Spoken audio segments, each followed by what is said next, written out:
नमस्कार, मीमांसा में आप सभी का स्वागत है। आइए मीमांसा में जान लेते हैं भारत के आखिरी अंग्रेज अफसर लॉर्ड माउंटबेटन के बारे में, जिन पर भारत को आजादी तक पहुंचाने की जिम्मेदारी सौंपी गई थी। लॉर्ड माउंटबेटन भारत के अंतिम वायसराय बने तथा बाद में उन्होंने स्वतंत्र भारत के प्रथम गवर्नर जनरल का पदभार भी संभाला। अब जान लेते हैं कैसा रहा लॉर्ड माउंटबेटन का ब्रिटिश कार्यकाल। लॉर्ड लुई माउंटबेटन, इन्होंने 13 साल की उम्र में ही ओसबोर्न के रॉयल नेवल कॉलेज में प्रवेश लिया। फिर जुलाई 1916 में एक कैडेट के रूप में रॉयल नेवी में शामिल हुए। उन्होंने नौसेना में शामिल होकर हर पद पर अपनी एक नई छवि छोड़ी। बाद में विंस्टन चर्चिल ने 1941 में माउंटबेटन को तीनों सेनाओं के संयुक्त अभियानों के समन्वयक के रूप में नियुक्त किया। 1943 में माउंटबेटन को दक्षिण पूर्व एशिया में मित्र देशों की सेना का सर्वोच्च कमांडर नियुक्त किया गया। उनका भारत के वायसराय के रूप में कार्य कैसा रहा, चले जानते हैं।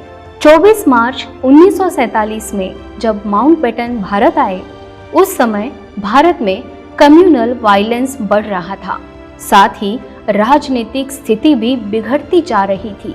इसलिए स्टैफोर्ड क्रिप्स योजना और ट्राई मिनिस्टर योजना की असफलता के बाद भी अंग्रेजों ने भारत को जल्द से जल्द आजादी देने का फैसला किया। लॉर्ड माउंटबेटन भारत के अंतिम वायसराय बने तथा बाद में उन्होंने स्वतंत्र भारत के रूप में गवर्नर जनरल का पदभार भी संभाला। लॉर्ड माउंटबेटन की खास बात ये थी कि वो बहुत ही सुशील थे।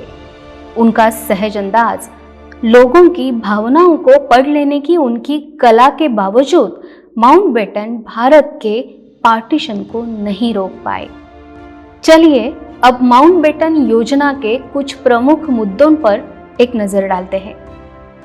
इस योजना में विभाजन के सिद्धांत, स्वायत्तता, दोनों राष्ट्रों की संप्रभुता, अपनी संविधान बनाने का अधिकार शामिल किया गया था।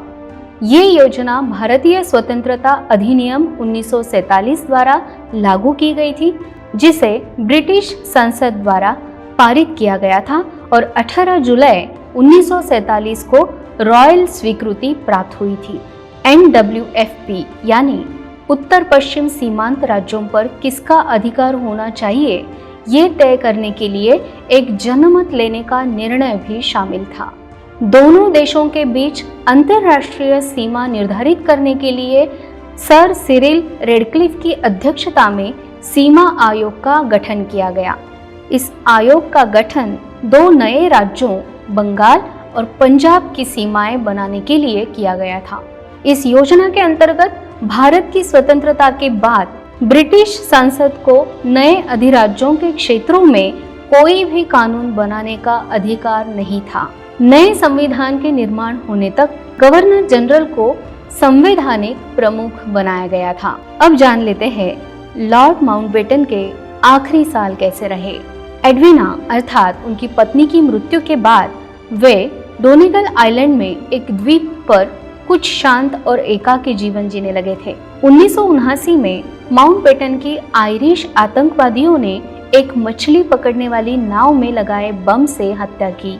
ये खबर पूरी दुनिया में जैसे ही फैल गई, तभी भारत सरकार ने भी श्रद्धांजलि के रूप में राजनीतिक शोक मनाया और 7 दिनों तक राष्ट्रीय ध्वज को आधा झुकाया गया।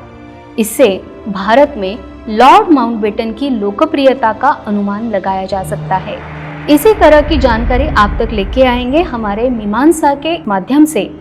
आज का ये वीडियो आपको कैसा लगा, हमें कमेंट करके जरूर बताएं और हमारे व्यासपीठ ऑफिशियल इस YouTube चैनल को सब्सक्राइब करना न भूलें।